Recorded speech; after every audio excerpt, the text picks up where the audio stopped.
2023 wasn't a good year for the Carolina Panthers, but I'm trying to make 2024 a better one for myself. Get started on your resolutions with Factor so you're ready for the new year. Factor's ready-to-eat meal delivery takes the stress out of meal planning and sets you up for success in the new year. Skip the grocery stores, prep work, and cooking fatigue. Instead, get chef-crafted, dietitian-approved meals delivered right to your door.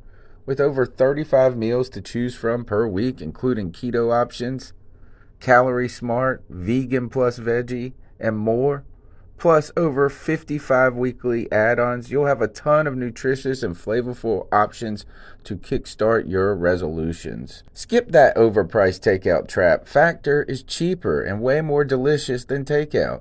Get chef-crafted, restaurant-quality meals delivered right to your door, and they're ready to heat and eat in just 2 minutes, which means more time for you. Head to factormeals.com/C350 and use the promo code C350 to get 50% off. That's code C350 at factormeals.com/C350 to get 50% off. Balls out. Recovered by Keithley.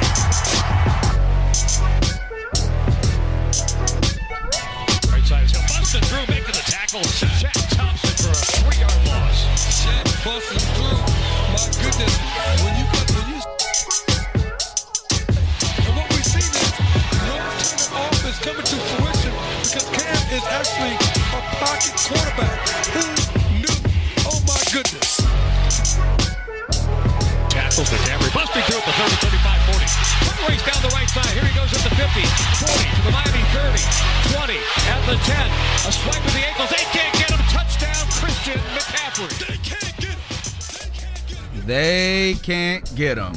But you can catch us. It's the C3 Panthers podcast brought to you by CarolinaCatChronicles.com. My name's Tony Dunn. I'm here with my boy Cody Lashney. What's up, Panther fam out there? Cody, how you doing, my friend? Chilling, man.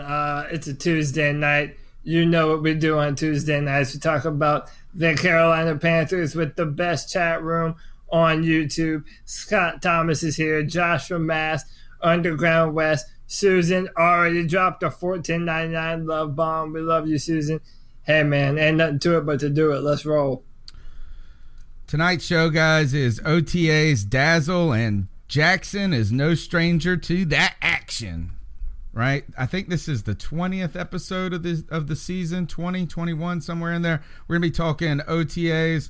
We'll talk a little bit about the skill positions, and we'll get into some details as well about anything from, new defense installment and how far this actually is, what the Panthers will look like, and what we're hearing differently about what they will look like coming out of these OTAs and going into this season.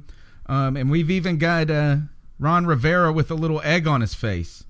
And so we got a good show for you guys tonight. We want you to be a part of it. Thanks for joining in the chat room, all you on YouTube. Shout out to you guys. Y'all are the best here with us every week, making for one of the great internet conversations in Panther Nation out there. Go ahead and smash that thumbs up button if you're listening. Also, we want you to be a participant on the show and call in using the Cat Calls line. The number's 252-228-5098. And, man, it is the starving time of the season, Cody. This is the time that people are starting to make lists. They are thinking about – it was so hot out. It was so hot out today in Greenville, North Carolina, and it has been the last couple of days.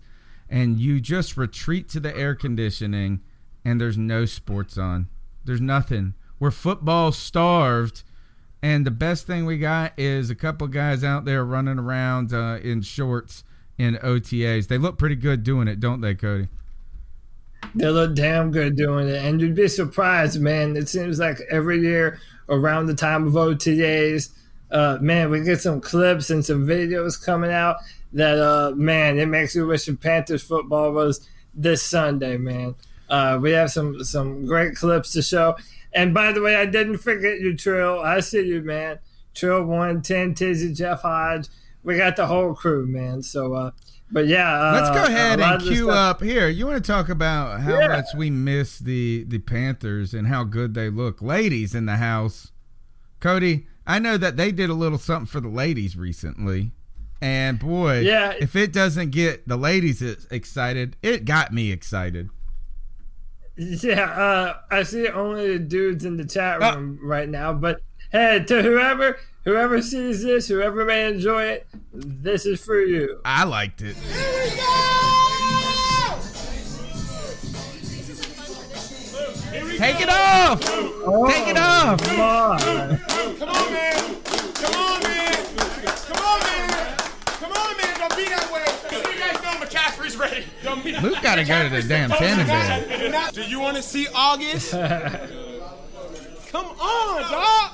Oh, Greg's coming. Greg's coming. Oh, my God!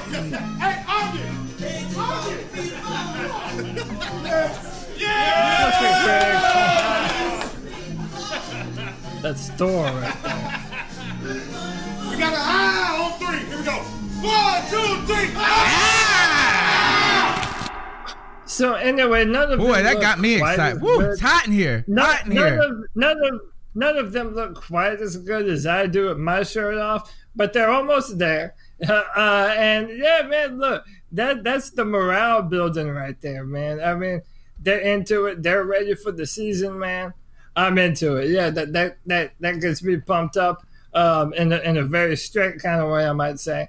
But hey, I'm excited.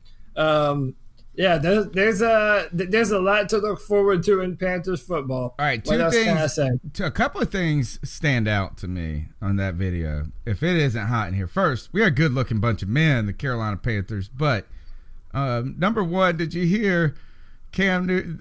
Did you hear Greg Olsen say Christian McCaffrey been posing for 10 minutes over there? So Christian McCaffrey he's been eating up the attention.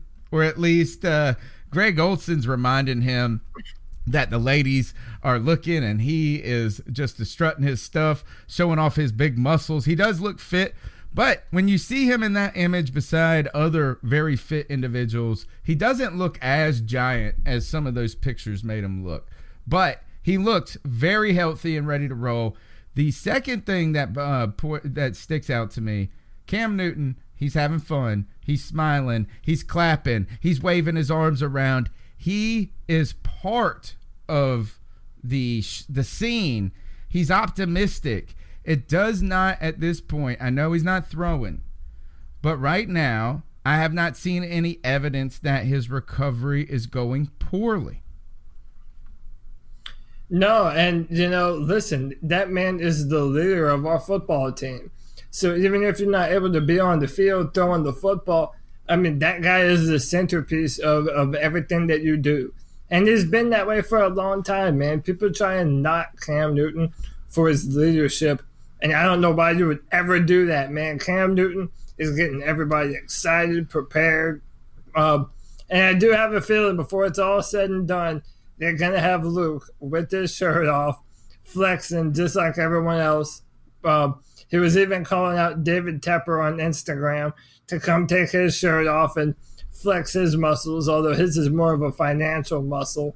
But, yeah, man, I mean, this team goes where Cam Newton goes, physically, mentally, everything. Speaking of Cam Newton and his leadership, I saw this on Panthers Reddit, and it was a profile that was published on Robert Aguayo versus the Yips, and it was a profile done on, remember the former second-round kicker that the Bucs who played for the Panthers or tried out for the Panthers temporarily. I saw this on Reddit. Someone was talking about this, and they said that Cam Newton, on his first day in the locker rooms, came up to him and said, "Hi, I'm Cam Newton." Introduced him to Robert Aguayo, and he said, "Oh, I know who." And Robert Aguayo said, "I'm Robert Aguayo," and Cam said, "I know who you are. Welcome, man." And then he began to walk away, but then he turned back and he said, "Man, I got to put my 2 cents in. You just got to get your swagger back, and you'll be good. You'll be fine." So at a time, think about this, the time in the season that was. The Panthers were on a losing streak of losing streaks at that point. Cam Newton's battling through a shoulder injury that is ultimately going to derail him. And he is still he's encouraging guys on his team. He is being – that's a good locker room. That's a good leader. Cam Newton, things are good. I mean, he is the guy we thought he was. Yeah, man. Listen, Cam knows about it too. I mean, after 2015, you have that MVP season. You get hurt at the end of the year. The season doesn't go how you want it to.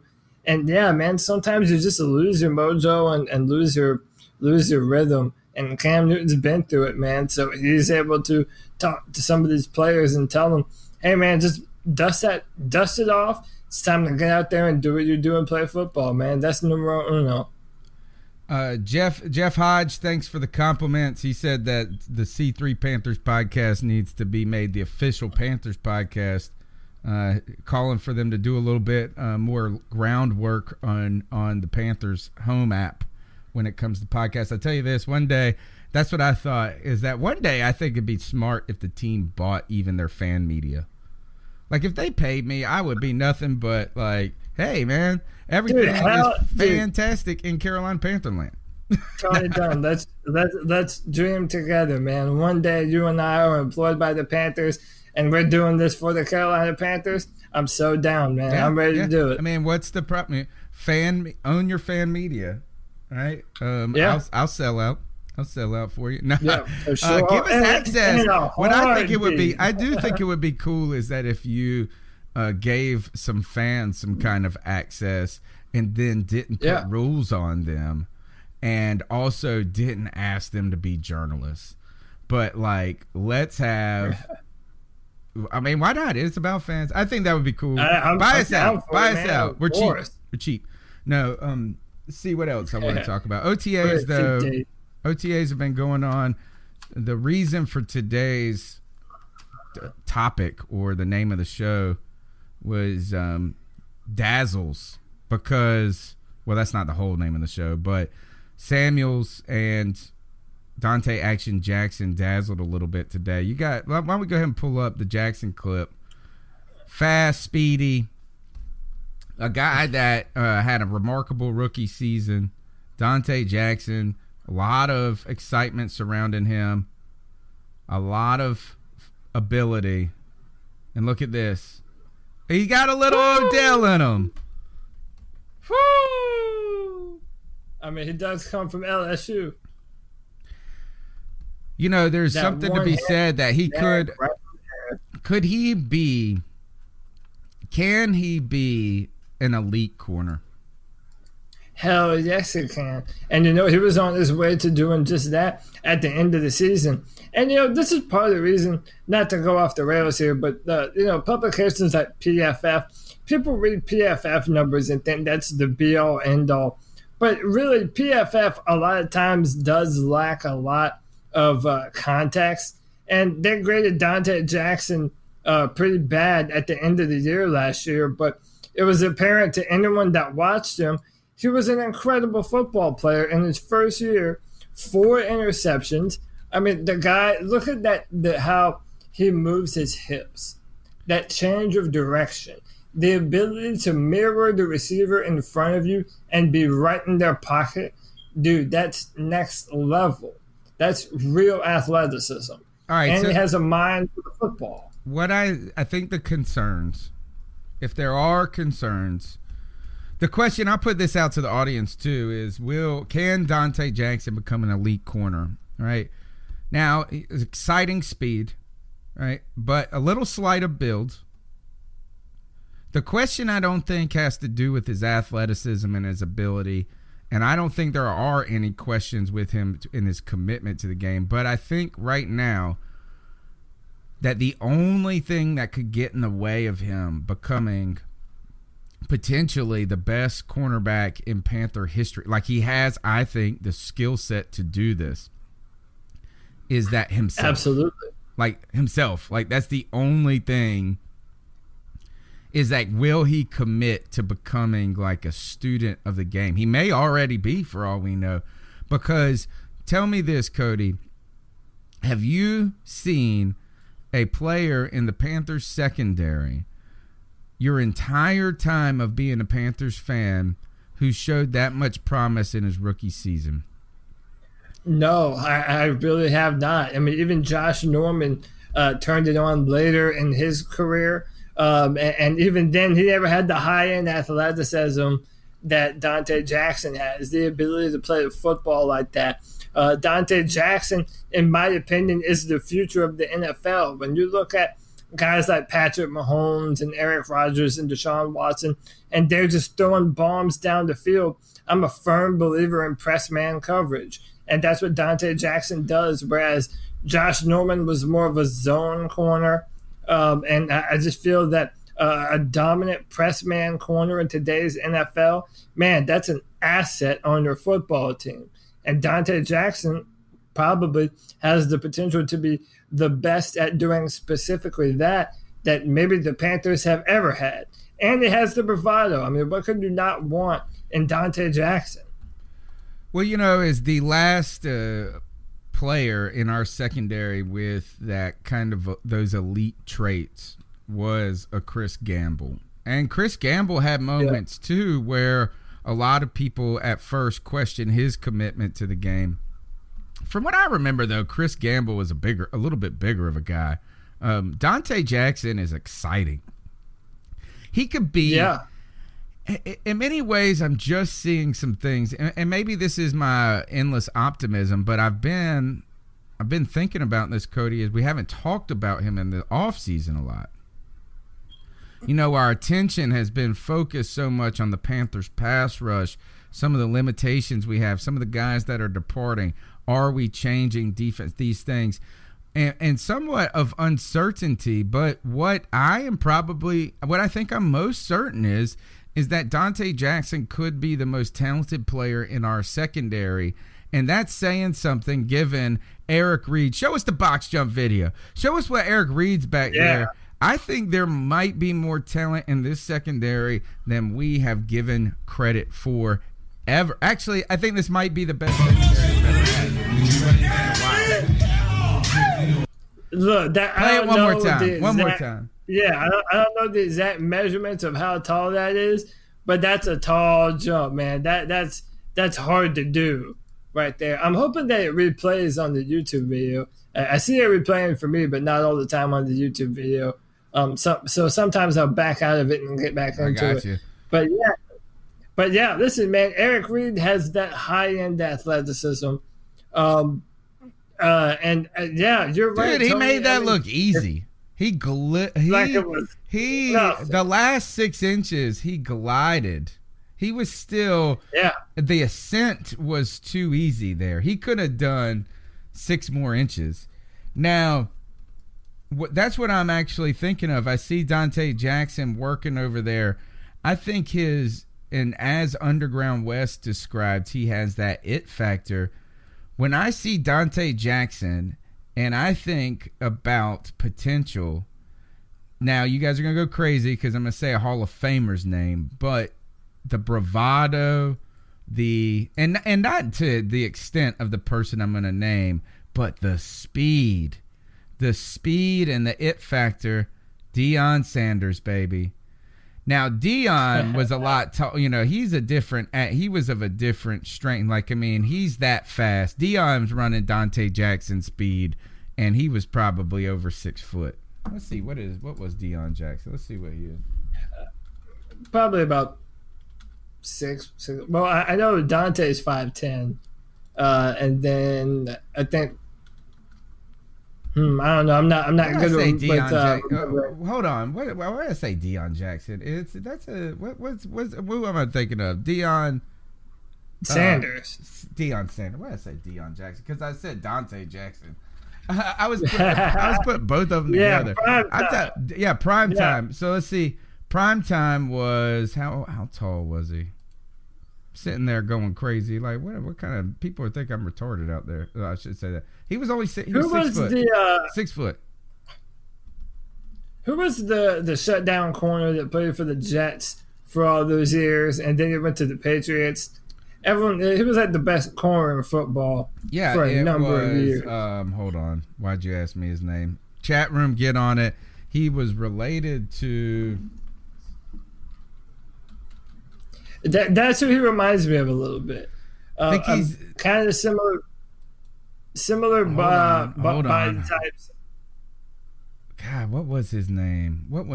Come on, chat room, help us out. Yeah, Daryl Revis. 10 Tizzy got it. Daryl Revis. Yeah, I think I see like Dion, man. Primetime was all about the glitz, the glamour, taking it to the house. Could hang with anybody. Deion Sanders, Primetime.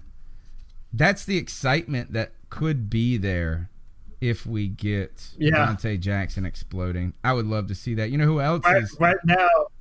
I have more faith that he has better potential to be a true number one shutdown corner than Bradbury. And Bradbury, you know, there are a lot of detractors from Bradbury. I don't think he's as bad as people have made him out to be. But at the same time, I don't feel he has the upper level that Donte Jackson does. It's Darrell Revis. Darrell Revis. He was, and talk about what he was great at. You know, he's even better than at football with negotiating contracts. He bet on himself. One of the things I liked about Darrell Revis was that he signed short deals. And he was ready to, like, he wanted to raise his own ceiling. He gambled on himself a lot in a way that some other players were concerned to do at the time. I really think he set kind of the tone and the pattern for what some of the players who have made some of the most money have done since then. Now, talk about another exciting player and fast player, Curtis Samuel, oohing and on, laying out for the catch. Every time he falls down, I'm like, please get up. Don't be hurt. My former love, Demir Bird, got hurt every time he fell down. Listen, no pun intended, because I know my man had some problems, but this makes my heart flutter. Oh, God. I mean, this right here is special. Just laying out, going and get the football. That's what Curtis Samuel does, baby. Listen, I'm a fan of DJ Moore. I think DJ Moore has a lot of potential. I'm telling you, man, right now, I genuinely believe that Curtis Samuel has the potential to be the best wide receiver on our football team, man. I am on Team Samuel. I'm telling you, he has an incredible upside. Think of what Ted Ginn was able to do in 2015 for the Panthers. I mean, he represents that kind of threat and then some. Curtis Samuel, his upside is limitless. Oh, gosh, hold on. I got to play this. Is Ted Ginn Jr. still talking? Oh, yeah. He's putting on a race. Yeah, so I think Donte Jackson could be in that. Curtis Samuel could be on that.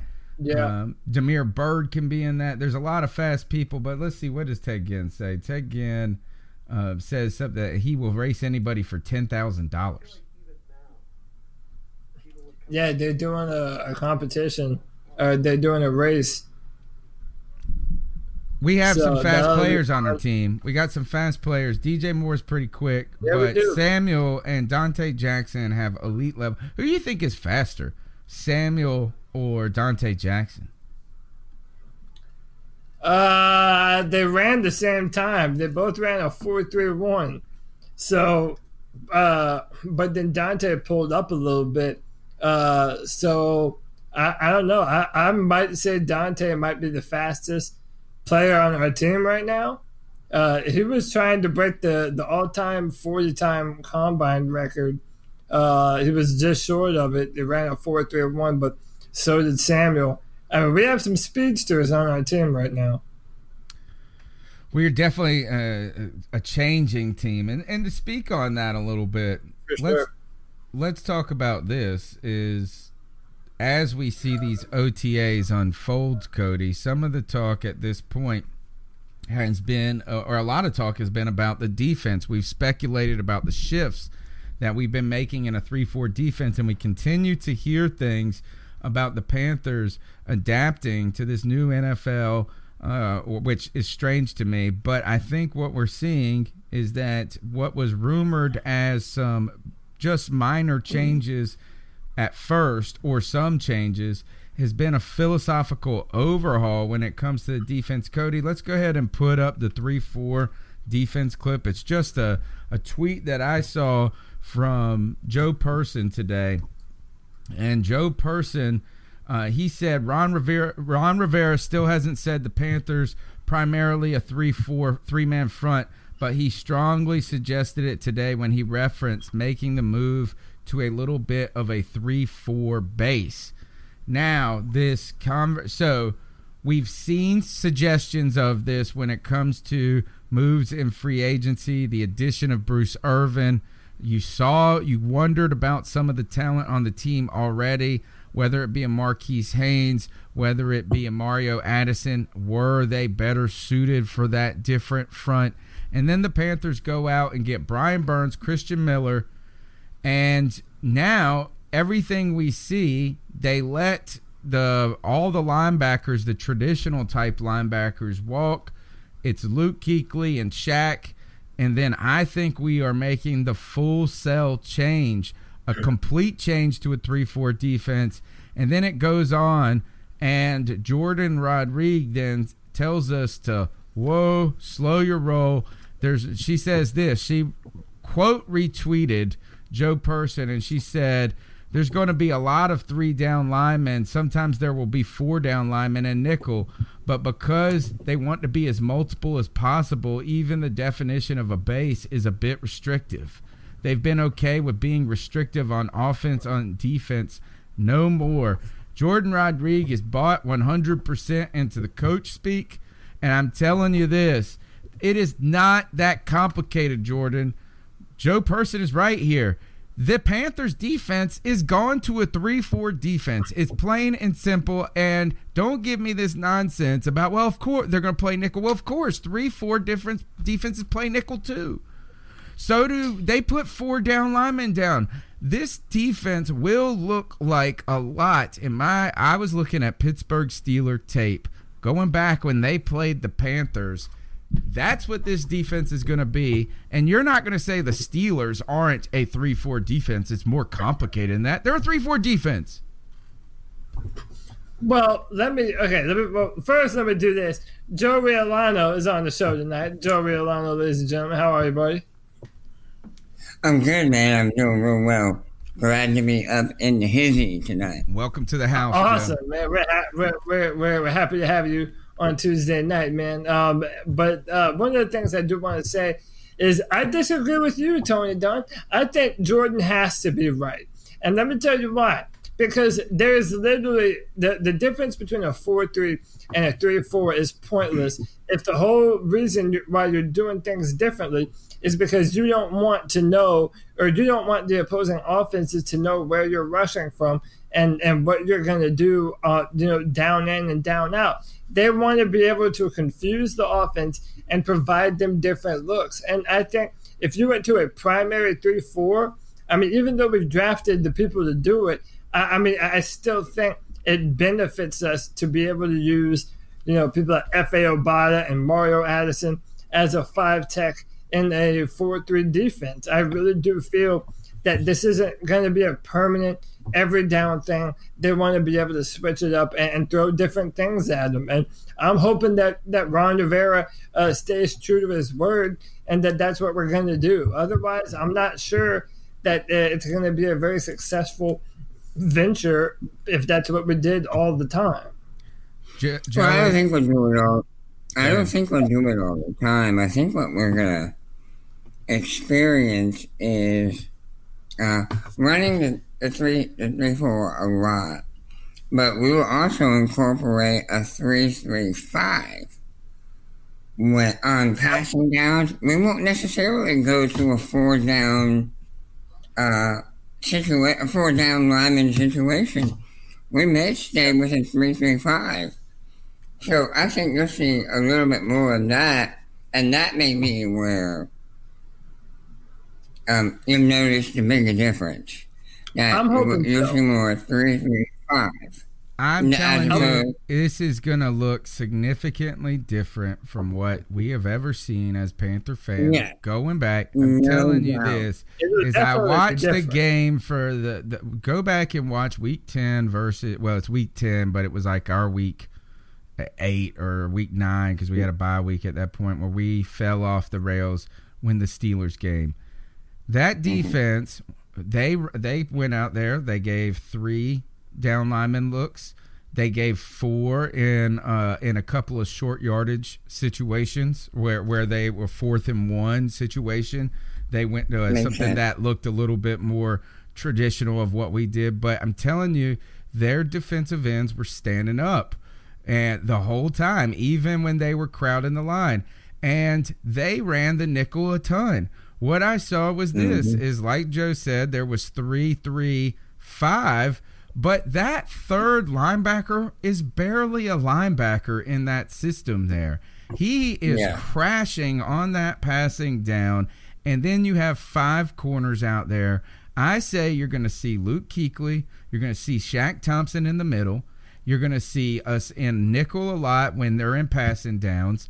And then we're going to be crashing with that third linebacker. It's going to look different, and I am against what I think is to be like, oh, it's so nuanced. It's concentric circles, and it's not one or the other, and this and that. No, you look at it, and I tell you what, how about this?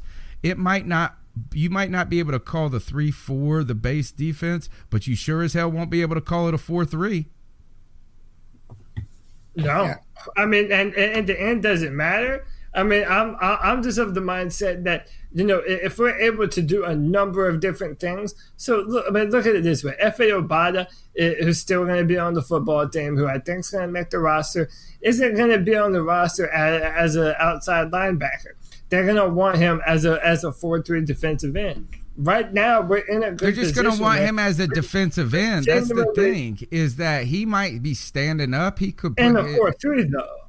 I don't think you put him standing up. When you go back and watch the Steelers film, is all like half the time they're standing up, even when they're all 4 of them are on the line.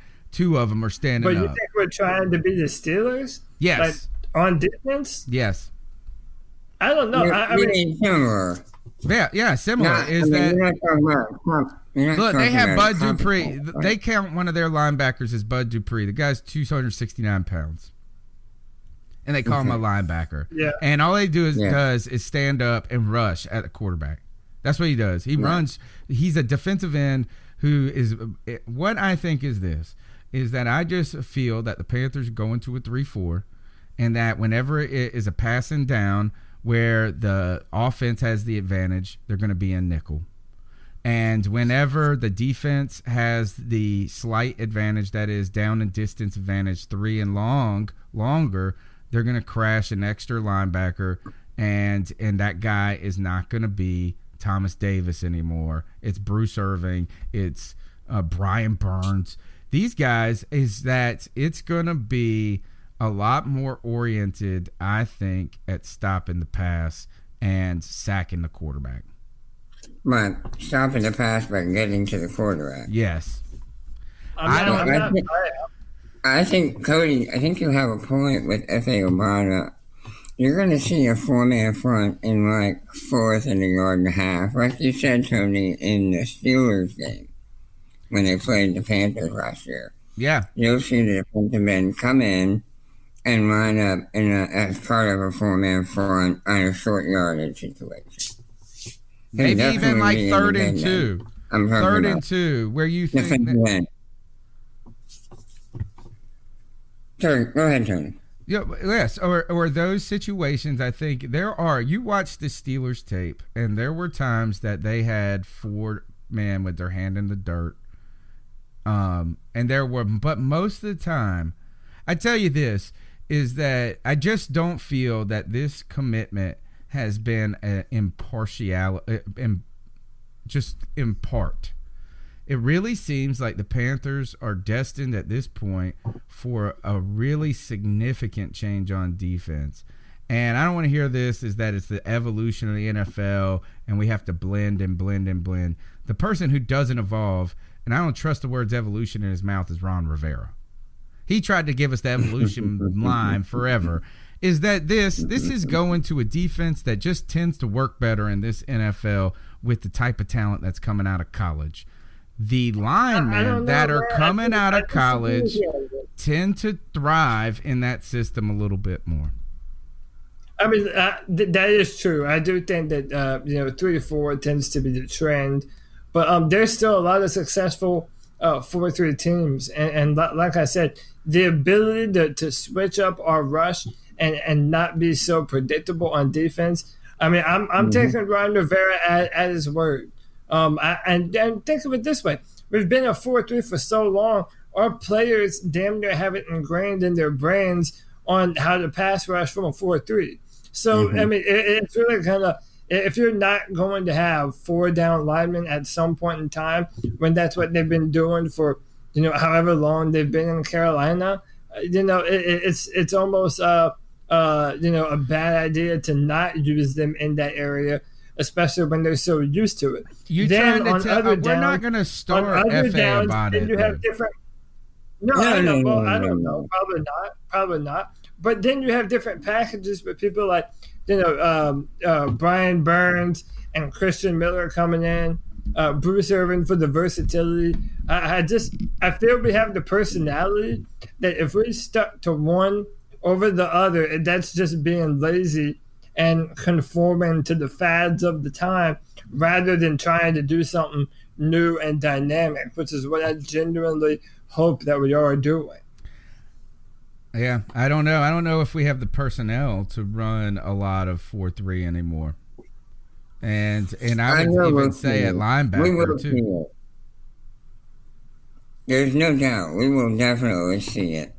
And at the same time, we may not be done with acquisitions.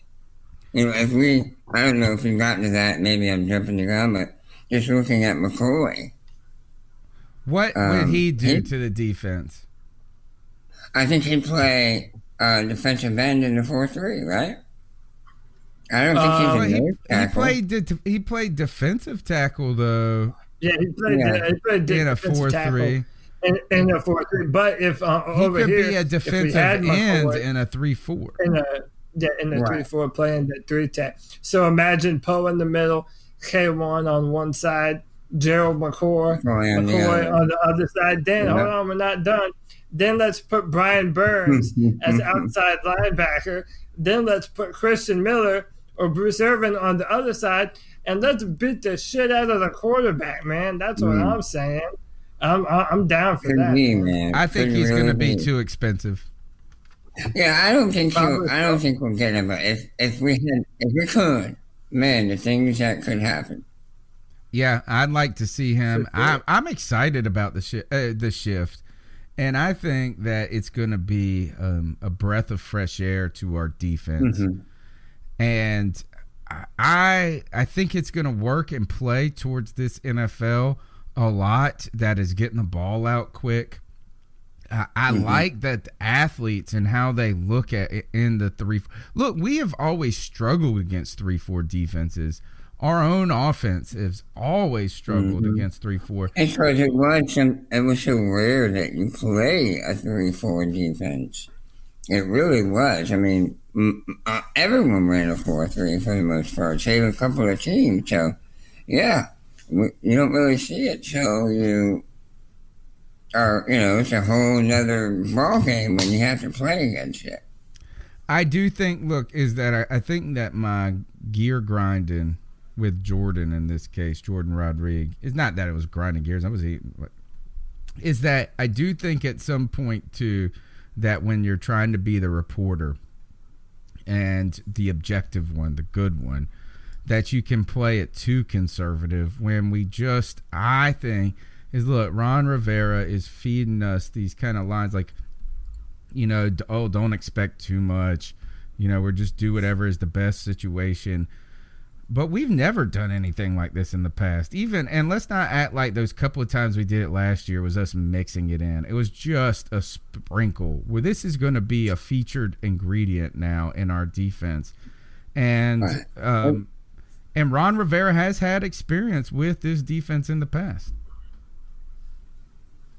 This is a commitment from us. It's a commitment to a new type of defense. I agree 100%. I'm ready for it. I'm ready for it. Doing something new, being able to, like I said many times before, rush the quarterback from multiple different positions.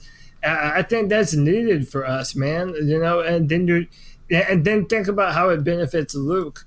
And they're not to jump the gun, but they put an article about that today on how Luke does in a 3-4 alignment, and whether if he benefits or not.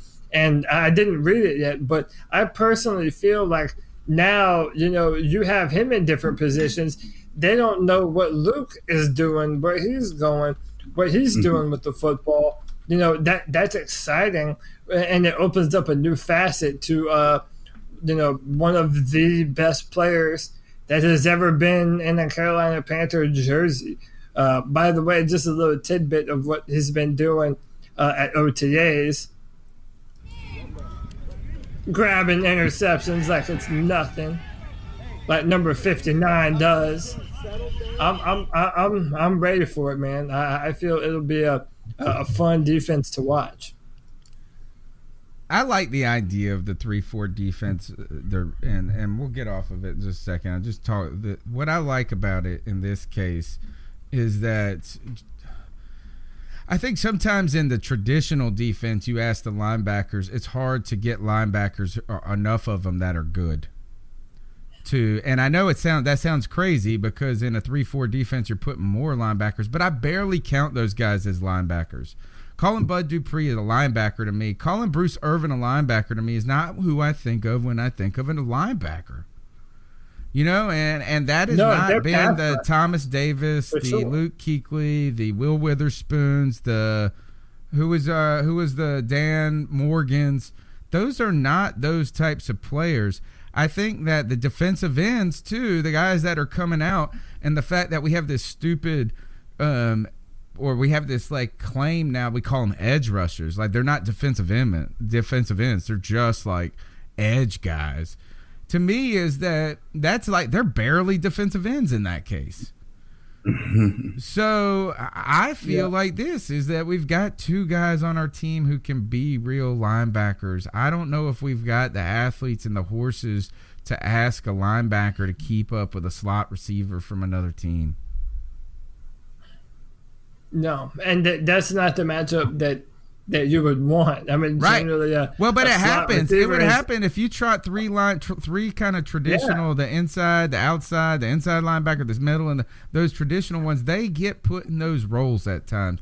But I think what you're going to see is that when we really think they're passing, we're going to have a lot of corners out there, and we're going to have a linebacker who really is a defensive end rushing the quarterback every time. And then to what Joey was saying. You put a 3-3-5, and then you have 5 defensive backs. You can have Eric Reed, Rashawn Golden, Donte Jackson, Bradbury on the field at the same time, and really, you're betting on being able to hit the quarterback and being able to take the ball away. Give your defensive backs the opportunity to make a play on the football and take the ball away and get those highly coveted interceptions. And I feel we're in a good position to try and do that. Joey, I saw this and I'm going to turn the mic to Joey on this one because Joey was the first person to say this in last season. He said that the Panthers defense looked old. Well, Joey, Greg Olsen is the oldest player on the Panthers right now. Can you believe that? The oldest player is Greg Olsen. What is he, 34 maybe? Yeah, I think that's right. So, now that you hear that, I do think we have a strong enough core with Cam, Luke, and Short. But this team is are they going to be too young? I don't have that sense, Joey. I feel like we're in a good spot of a lot of professionals and rookies who have some guys that they're young enough to relate to. What do you think about the composition of this roster and how it's starting to change? And then we're going to talk a little bit about skill positions. Well, this is something that needed to happen a couple of years ago, probably. We needed to get younger. We needed to get better players on the field for less money as well, in some circumstances. But we made some good moves. I'm really pleased with Herney since he's been back. But there were some changes that needed to be made, and they were made. I think we took a different perspective than when Gettleman was here. Herney looked at the team much different, and he's making the right changes. We're going to be we could be good for the next couple of years. Serious contenders for the next 2, 3, maybe 4 years. You're talking about the old hat on the team in the defense is Luke Kuechly. Mm-hmm. The old hat, Cody, is Eric Reed, 27 years old. Those are the guys with some of the most experience on the team. Donte Poe might be the oldest defensive player. Yeah. I don't have Kyle Love. Right I bet you now, it's Kyle Love. I bet you it's Kyle Love, Donte Poe. Okay, right.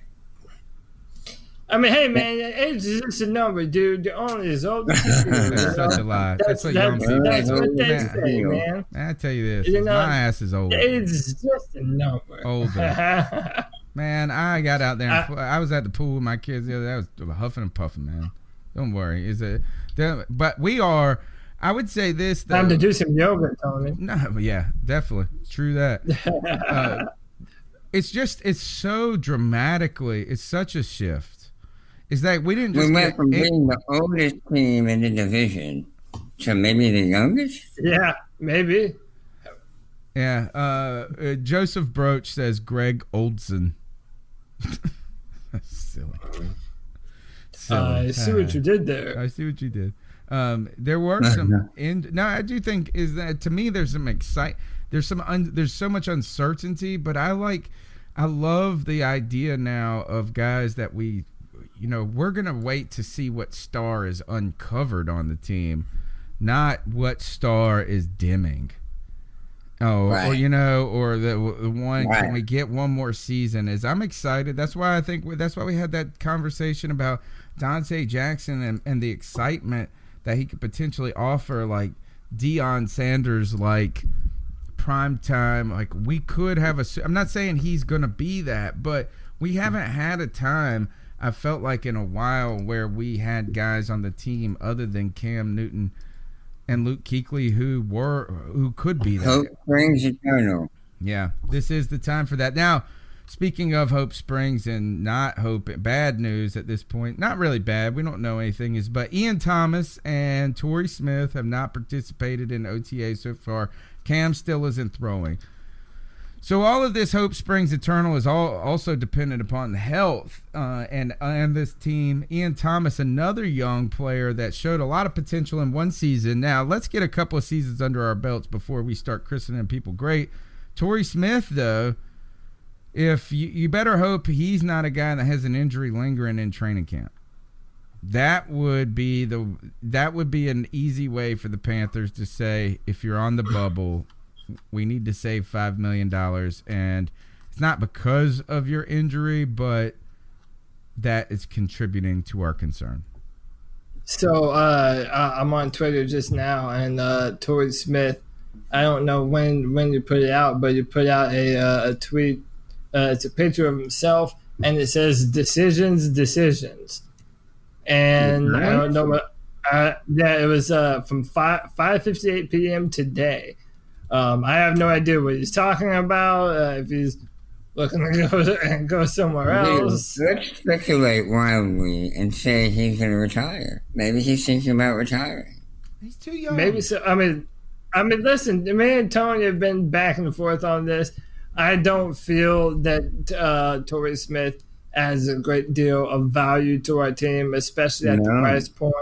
I think that we have younger, better receivers on the football team that can pick up the slack. And, he just didn't do a lot for us last year.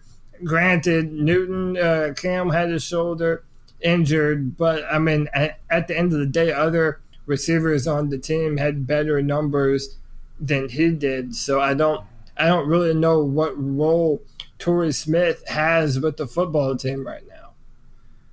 Joey, this isn't decisions, and my man's talking about if he wants Thai food or if he wants Italian food. Right. He's got a picture up. It's him in his football regalia. Yeah. I mean, not regalia. He's in his Panthers uniform. He's fully dressed in a Panthers uniform with his helmet on. Yes, he's expressing his torment of trying to make a decision whether or not to retire. Oh, God. Because it's a Panthers uniform. Maybe the it's comments that are they're hilarious. Let's see. What are they saying? No, what would you decide? Would you do Thai or Italian tonight? Me personally, I'm probably going for Italian. Okay. Although, I don't know. I'll jump off the deep end and say Mexican. Throw a curveball and just pick. I had Thai for lunch. So I had Thai for lunch. So Anjali, if you're from Greenville, that killer $7.95 lunch special was bomb diggity today. But I'm Italian, Joey. I eat Italian every day. You know what we had yesterday? You know what the wife and I had on we had nothing in the house except for I had some peppers and some onions and some Italian sausage. We had made like they make it like a New York ball, like in New Jersey, with the peppers and the sausage. Yeah, straight with the mustard. We made that. That was our lunch. Talk about that. That's how you eat well at the. Well, I don't have a last name. My mom, my name should be Pancini, but I got a great dad and Vernon Dunn who adopted me. Appreciate that, my friend. But look, decisions. What else what are they talking about in the chat room? Well, I mean, pretty much. Everybody's kind of. What could his decisions be? What could his decisions be? Let Torrey go. Underground West. I'm on his side. Save money and let Torrey go. I mean, listen, what is he providing at $5 million that we don't have, and another guy on the football team? And we just drafted a guy in Terry Godwin from Georgia, and we have Chris Hogan, and we have Jarius Wright on the football team. I don't know. Especially if he's hesitant about it and his body still isn't well enough to be able to go. I mean, come on, we're kind of delaying the inevitable from my perspective. Yeah, I'm all for him retiring. I don't think I was not excited when we picked him up. I was not excited when I saw him on the field. I suppose he was a positive factor in the locker room, but other than that, let's get a psychologist, a psychiatrist come in and pay her, $80,000 a year to be that positive influence in the locker room. Yeah, dude, that does not wear on your cap, your salary cap, right? Exactly. Exactly. You're exactly. I do agree with that. Is that it? Kind of. You remember Jason Avant? Avant to catch the ball. The best music. The best song in football history. Go Google if you want to have an enjoyable night. Go Google. Jason Avant has great hands, and Jason Avant is a football savant. He was fantastic. You know what? We had a lot of stuff like that. Great locker room guy, holds the prayer meetings, but at the same time, he didn't offer anything to the team by that point. Like, he could barely even move. Now, I'm not saying Torrey Smith is at that point, but I think that decisions, before we had a Chris Hogan here, I think that what we could be seeing is tomorrow, maybe it's as soon as tomorrow, maybe it's not his decision.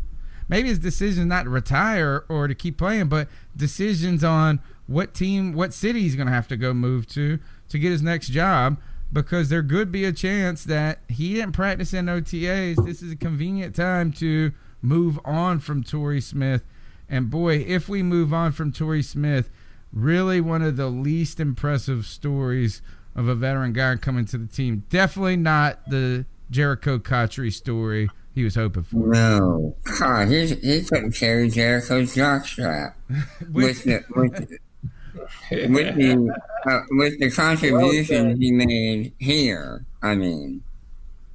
All right. Cody, what did you say? Speaking of wide receiver, what were your thoughts? You said let's talk a little bit about skill positions. What are your thoughts right now? What do you classify as a skill position? Because I only got one skill, and that skill is Cam Newton. Now, what do you? I mean, defensive end. Do you call a defensive end a skill position? No. So in my mind, the skill position are your wide receivers, running backs, and defensive backs. So your safeties and your corners. And we've already talked about it a little bit, but from my perspective, I've always felt that, when the Panthers are at their best, the things that are best on the football team is the offensive line and the defensive line, and Cam Newton is on a roll. And really, it's not even so much the offensive line as it is the defensive line. Cam making a lot of magic with, some okay talent in front of them, depending on what season you're talking about. But, normally the defensive back position and our receivers, they're just kind of placeholders and guys that are meant to do the job, fit the role and kind of, give what they're taking. But I feel that this team right now, with the talent that we have set up, man, we have potential to have one of the best receiving and defensive backfield lineups that we've had in a long time. Eric Reed and Donte Jackson, James and Bradbury. The fact is, Bradbury could be a tremendous number 2. That's important too. Trying to earn a brand new contract. I mean, this is his year to show what he's up and what he's made of. So, that has the potential to be one of the largest storylines moving into 2019 for us, in my opinion. When I look at those positions, I tell you, in the past, we have heard over and over a coaching staff and a management that has always diminished that value and told us that was always a flash that was overrated. Right now, there's a explosiveness and excitement at certain positions. Wide receiver, I have the utmost confidence that DJ Moore, while everybody's excited about Curtis Samuel, I think DJ Moore's ceiling is so high. He's the guy that I'm ready to see develop into just an explosive player.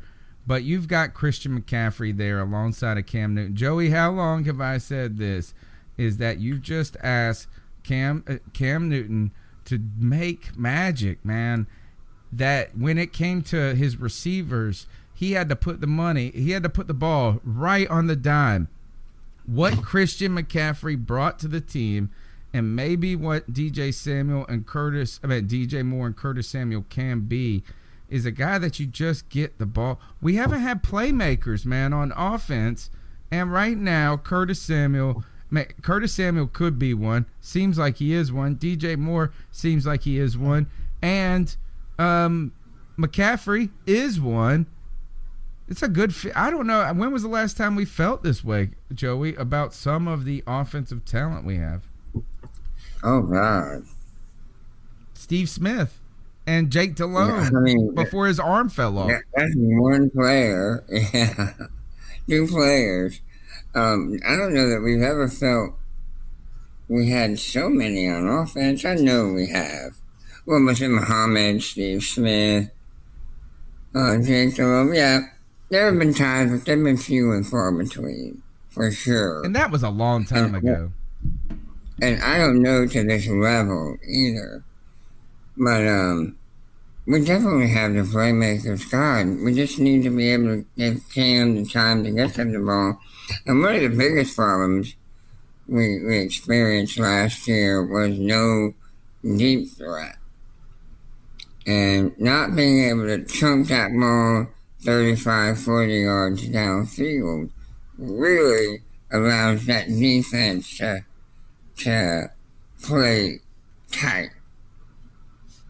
And if I may piggyback on what you just said, Joe, I also think that Curtis Samuel, and hey, I'll even give you Torrey Smith, that, Curtis Samuel and Torrey Smith might have had a better year last year, and they probably would have had a better year last year if Cam Newton could throw the ball deep. If we did have that ability to, throw the bomb down the field, and that was something that was completely missing from our offense. And in fact, in the last game of the season, Kyle Allen throws a bomb to Curtis Samuel right in front of the end zone, and you're starting to see, what kind of an asset Samuel can be stretching defenses vertically.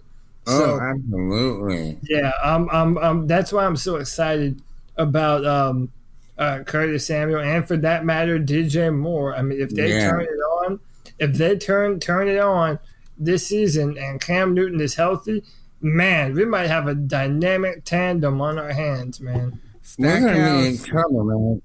Stackhouse mentality says Curtis Samuel's better than DJ Moore. I wish y'all would stop sleeping on him. And he goes on to say Curtis he's my favorite right now. Runs faster, better routes, and has yak. DJ good, but now besides CMC, Curtis Samuel is our best receiver.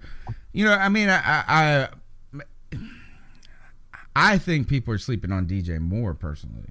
I think that we are excited about Curtis Samuel. I think we've all been optimistic about what he could be. Absolutely. I think that DJ Moore is that if Curtis Samuel is and stays the better receiver than DJ Moore, that's going to be some good damn news, because I think DJ Moore, I think people are sleeping on him. I think he's going to come out. He's going to be a good player.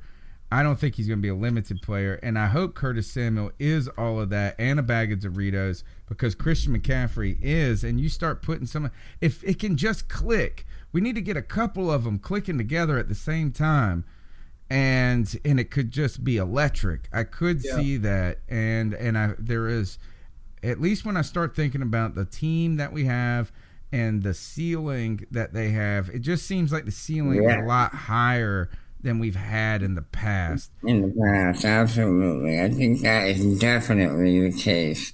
But, it all boils down to this. There's one, well, not so giant, but there's really, really a bright spotlight focused on that right shoulder of Cam Newton. Yep. If that thing is good, if it is good, all I can say to the rest of the league is watch out, because the Panthers are going to be a contender. Yeah, their offense under Norv Turner, with those guys who have gotten a taste of success a little bit. If Cam Newton, we know what he can be. We know it. We don't know what Cam Newton can be, because we haven't even seen the best of Cam Newton just yet, as long as that shoulder is all right. But we've seen enough from Cam Newton. And now we're starting to get excited about other positions. And while everything rests on Cam's shoulder, it doesn't rest on his shoulders as much as potentially it has in the past offensively. And then you add some protection and a commitment that the Panthers have made to bolstering that line.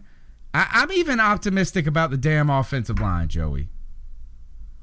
When was the last time we said we were like, I'm ready to see this line play? I'm ready to see this line play. That's for damn sure, man. Listen, we talked about it before. If you put, Greg Little at left tackle, Darrell Williams at left guard, we have Paradis at center, Trey Turner at right guard, and Taylor Moton at right tackle. Shit, come on, man. That has the potential to be nasty, man. That's a real the offensive name. line. You said the name that has gone under the radar. We've talked a lot about him on the show. People have talked about him in the free agency point, but Paradis, what we need to know, that's the question. You want to ask Grill Bill the question on Friday or whatever, is how is Paradis out there? And is he moving around okay? I heard I don't think he's participating yet. At least not in all the drills. No, I don't think not yet. I did hear a clip of an interview somebody did with him, and he said that the rehab is coming along perfect. That he's right on schedule, and, everything is going as good as they could have wanted it to. We heard that stupid ass shit from Matt Khalil, though, too. Matt Khalil going and disappointing other teams. Poor Deshaun Jackson. That man, for all them saying that they care about that guy and they want to build around him, don't put Matt Khalil. It's like saying we want to build around you and you went and got Mike Rimmers. Yeah, they're gonna kill my man Deshaun Watson over there, which is sad because we've seen what happens when you have an incredible talent at the quarterback position and you don't put enough protection in front of them. It doesn't turn out well. But Matt Khalil was a farce. Like I said, after we drafted Greg Little, man, we haven't had a stalwart left tackle to protect that blind side since Jordan Gross. Ever since then, it's been a revolving door year after year, of which Michael Orr, I would say we haven't had a stalwart, period. Trey Turner has been you mean at left tackle or just on the offensive line? On the offensive line. I know you're going to say Ryan Khalil, but look, is that Ryan Khalil? And Andrew Norwell and Trey Turner. That was one that... Andrew Norwell was good for a while. I'm still upset. 2 years. 2 years. Andrew Norwell is one of the best in the NFL, in my opinion. Norwell is the best in the NFL, I think. Wow. Yeah, but he was not here but for 2. He didn't start for 2 years, dude. He did. For around 3 years. Yeah, he was here 3, maybe 4 years, but I think he only really played significant time 2 years. And remember, Minnesota Tolu went down, and that forced them to play Andrew Norwell. Which time? Andrew Norwell went undrafted. How about that? That's my point. Yep. But he has not been before Gettleman. I'm just saying this is we haven't had a cog on the offensive line that has been a long-term piece. Ryan Khalil is the only one, and over the last 4 years, he's struggled with injury. Since 2015, he's struggled with injury. But other than that, Trey Turner's been the only guy that started the position for more than 3 years.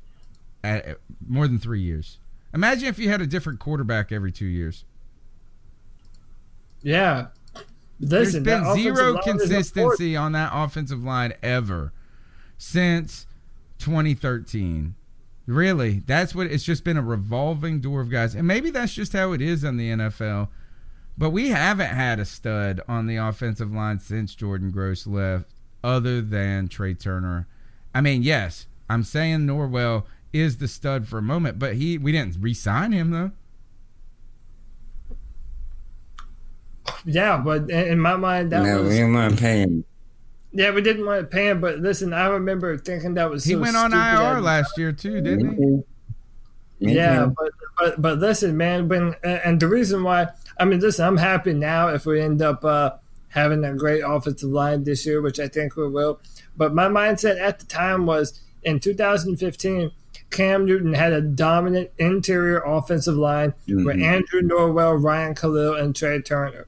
Even if the tackle player wasn't the best, Cam's able to make so many moves on the zone that it didn't really matter. So it doesn't matter if you have to pay Andrew Norwell and Trey Turner at the same time. I'm investing in protecting my number one asset, which is Cam Newton. Yeah. I get you. No, that's it. So we're talking about all these things, the explosiveness, the excitement, and we're even excited about the offensive line. There has been never in the history of this show where we have been excited about the offensive line. Yeah. We have been pleased, right? we were pleased in 2015, but you know what? It fell off the map at the end as well. They fell off towards the end of the season. They started. Mike Rimmers became fatigued. You saw Michael Orr he played tremendous for us that year, but that was the best we've seen in a while, and Cam made them look better than they were. That's what I still maintain. This could be. I'm just excited. I can't believe I'm saying I'm excited about the offensive line. But anyway, you're listening to the C3 Panthers podcast. We want you to be a part of the show. We thank you for supporting the show and being a part of the chat room out there. We ask you to subscribe, to smash the thumbs up button, and support us to continue our effort each and every week to grow Panther Nation together. You can also be a part of the show by calling into the Cat Calls line. The number is 252-228-5098. We want to hear what you're thinking about when it comes to this offseason, to this team. Are you seeing the same changes that we are seeing, or are we being overly optimistic? We want to hear your take on that. You can leave a message anytime throughout the week. The number is 252-228-5098. Let's see what we got this week, and I'm going to go ahead. I always make a mistake of keeping the music down when I start it, so let's see if it works tonight. So what are your thoughts on catcalling? Yeah, it's pretty. You shouldn't do that to somebody. And how did that make you feel? Very uncomfortable. So how do you think catcalling makes the person feel? It feels good, like. Who's that cat sitting in the back corner with his face buried in his nose? Who's that kid that can use one?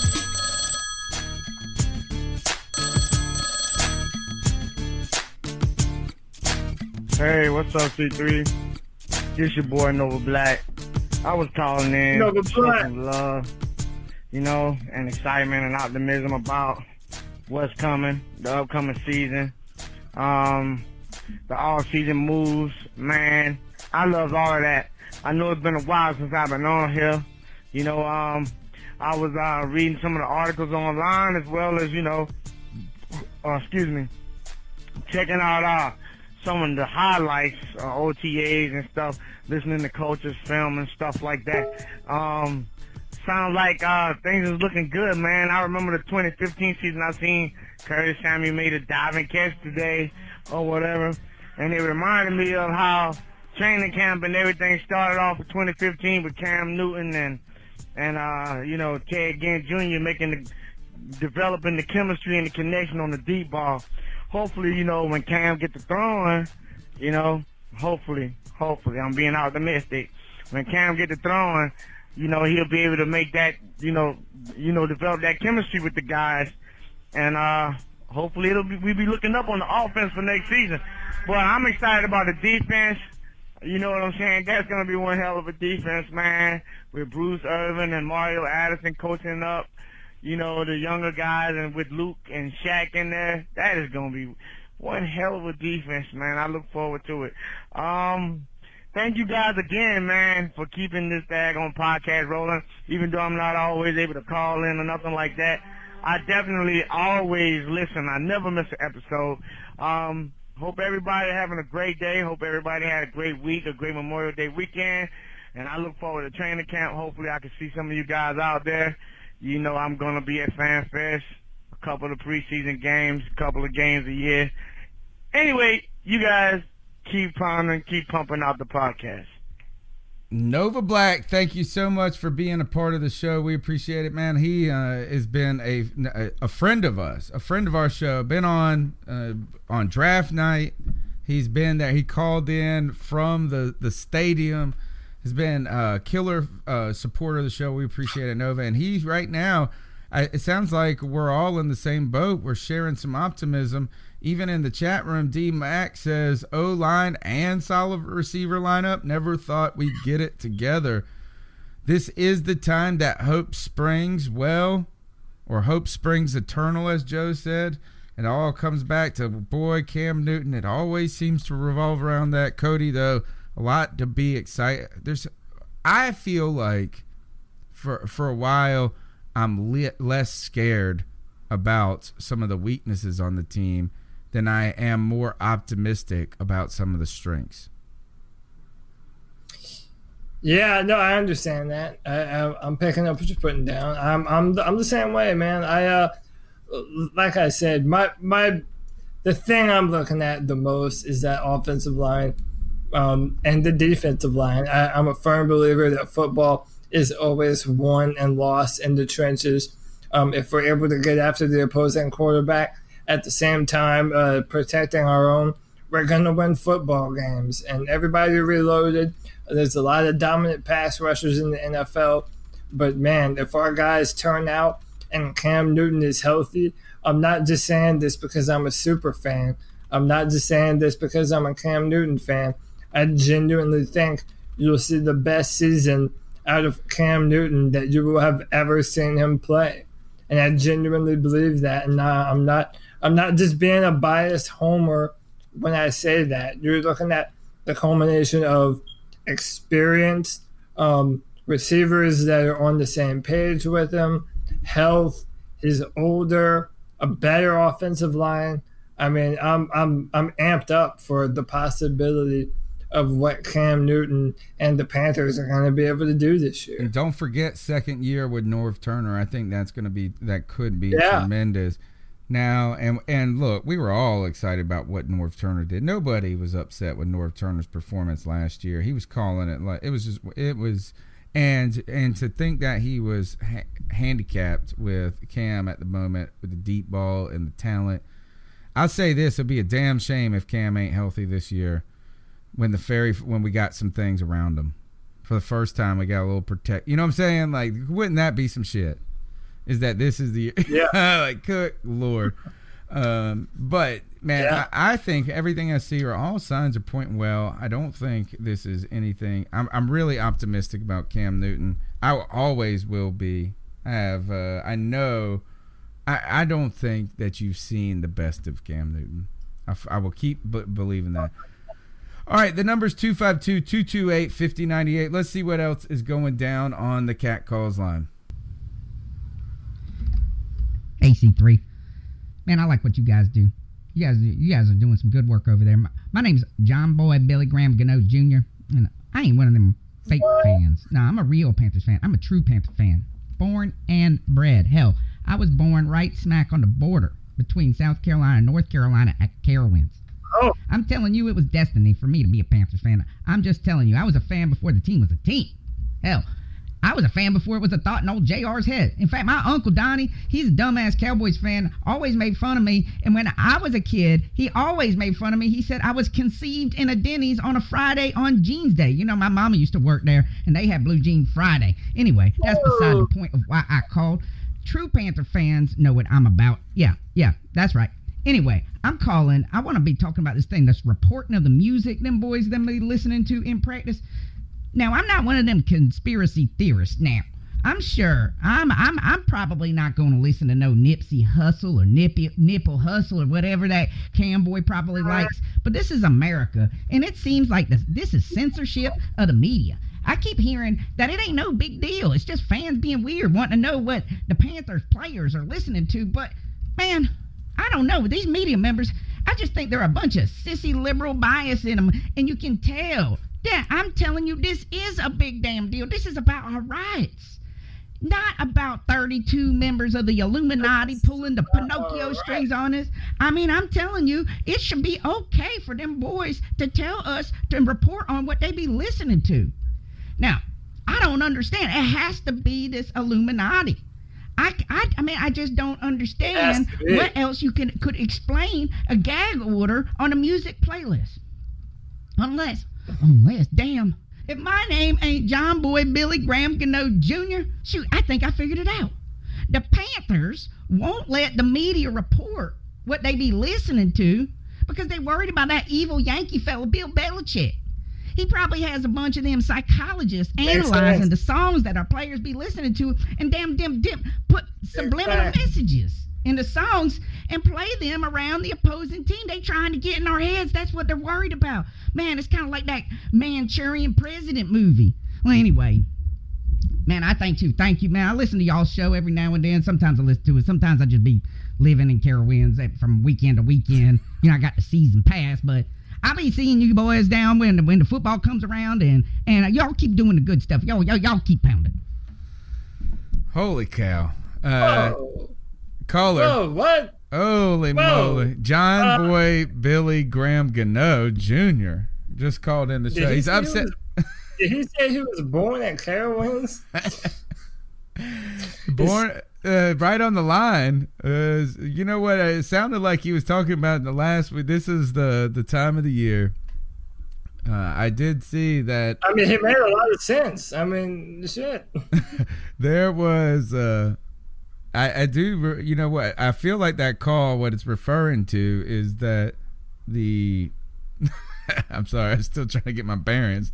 That last week there was a story. You know, the Panthers media put out a tweet, and it was a tweet, and it had DJ Ace Boogie, and it gave 10 songs that they were the playlist that they were listening to at the first OTA practice. So the next day, what I saw is that some people tweeted asking reporters what they were listening to and if DJ Ace Boogie was curating the playlist. And I think what that caller was referring to was Jordan Rodriguez of the Charlotte Observer reported that the media guide that the Panthers organization gives out is what they give out, and they say what you can and can't do out of practice, like what you can report on. Can you take pictures? Can you report on? Jordan Rodriguez had said that they were unable to report about what music they listened to. So I think that's where the genesis of that call probably came from, is that then that everybody was going crazy. Or not crazy. There was a lot of Panthers Twitter asking media members about like why this was. And I do wonder why the heck you couldn't. I'm with the caller there, is I'm too busy to really go and like be like, what the Panthers should probably do is put out a Spotify playlist so that for all of us is that after practice we can listen to the Spotify playlist instead of us having to go and ask on Twitter what the heck they listen to. But it does seem strange that would be something that they couldn't report on. Inquiring minds want to know is why do you think, Cody, that they would not allow you to report on the music even if we don't care about it? I have no idea. Who would care?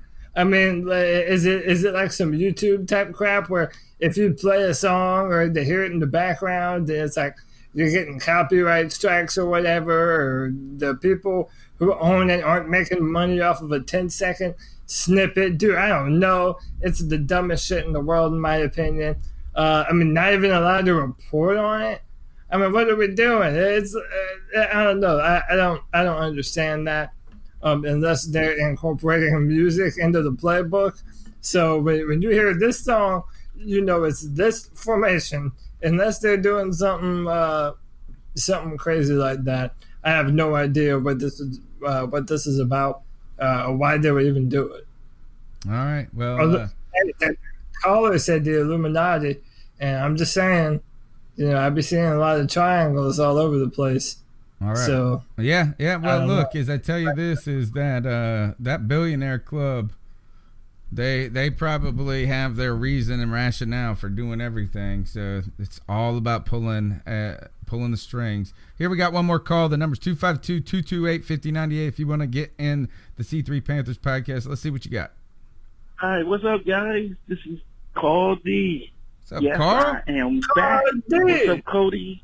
Tony, and what's up, Joey? Missed you, brother. I've been gone for a few months, but now I am back.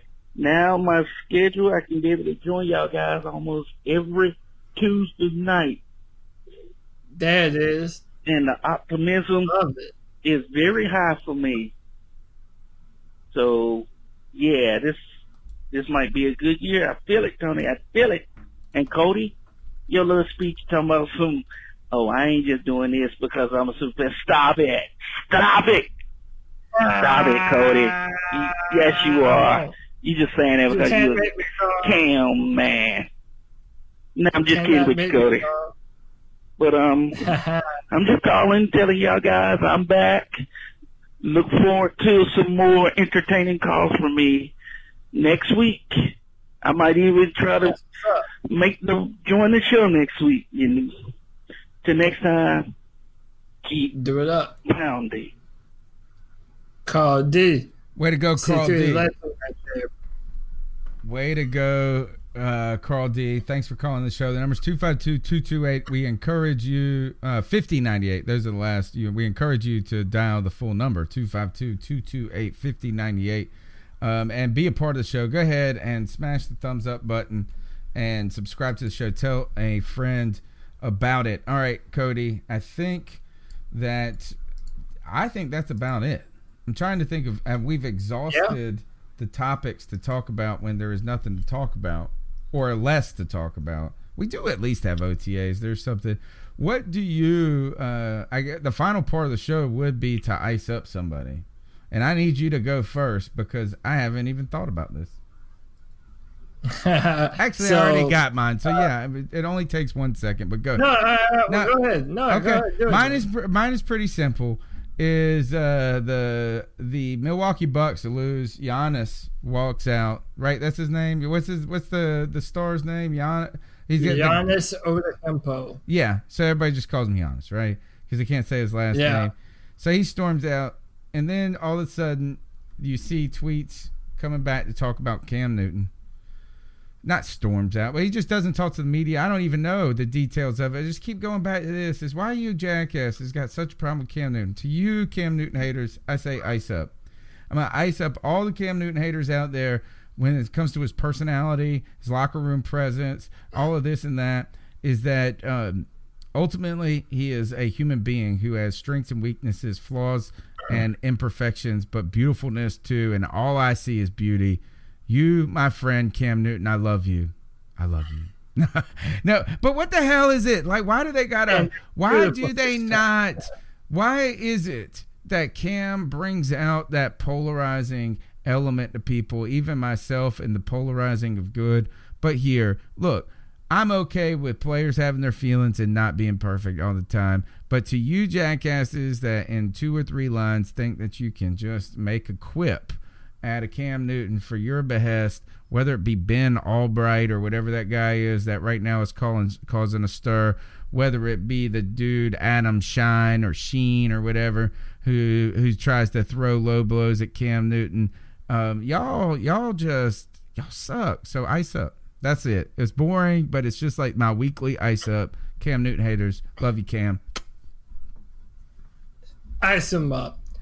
Tony Dunn, once upon a time on the show, you iced up children, and you've done it on multiple, and you've done it on multiple occasions. I like where I'm gonna try.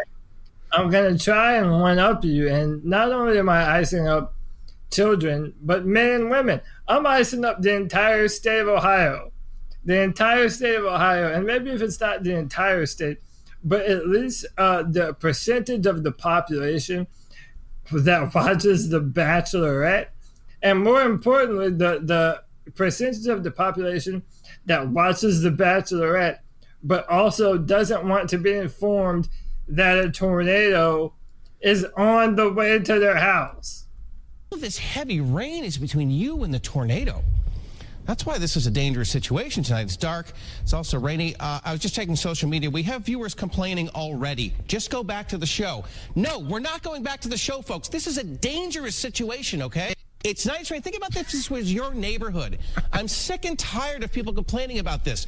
Our job here is to keep people safe, and that is what we're going to do. Some of you complain that this is all about my ego. Stop. Okay, just stop right now. It's not. I'm done with you people. I really am. This is pathetic. Dangerous situation here. All right. I'm sorry I did that. It just really bothers me that we have people that don't care about other people's safety around here. That's just ridiculous. New tornado warning here. That's the same one we had. Apparently, people were more interested in watching The Bachelorette than knowing that there's a twister in him and it's coming right for us. People in Ohio, did you say Annie M? It's a twister, Annie M. Yeah. You know, people are more concerned about who gets the next rose, then hey, are we going to be alive tomorrow? Is our neighborhood going to be here? So to all the idiots in Ohio State who were bombarding that weatherman's Twitter, yeah, ice up, stupid. All right. You're listening to the C3 Panthers podcast, brought to you by CarolinaCatChronicles.com, where every Tuesday night we chop up the latest Panthers news and opinions. We thank the callers tonight. Cody, I thank you for hanging out with me on Tuesday. Joe, it was great seeing him or talking to him. Cody, how can they talk football and listen to you rant about the world on the internet until next Tuesday? Follow me on Twitter, Cody Lack, CODYLAC. Talk about anything you want. I'm open. I'll talk. I'll reply to you. I'm an open book. And check out Draft Tech. In a few days, we're going to have a way too early 2020 mock draft. And I'm going to have a write-up for the Carolina Panthers. That's drafttech.com. Check it out. You can follow me on Twitter at @cat_chronicles and be here on Tuesday nights. We got a lot more content coming as football unfolds, but just know this, every Tuesday night, no matter you know what, I expect actually all of you to do the same that those people watching The Bachelorette did to that man on the TV, to do that every Tuesday night, anytime you're not watching the C3 Panthers podcast or listening to it. Get us back on the air. We'll see you next Tuesday. We don't ever quit, even if twisters are in the air. I'll see you then, Cody. Keep pounding. Keep pounding, y'all. Looking for a fun way to win up to 25 times your money this basketball season? Test your skills on Prize Picks, the most exciting way to play daily fantasy sports. Just select 2 or more players, pick more or less on their projected stats, and place your entry. You could turn $10 into $250. Right now, Prize Picks will match your first deposit up to $100. Just visit prizepicks.com/fan and use code FAN. That's code FAN at prizepicks.com/fan. Must be present in certain states. Visit prizepicks.com for restrictions and details.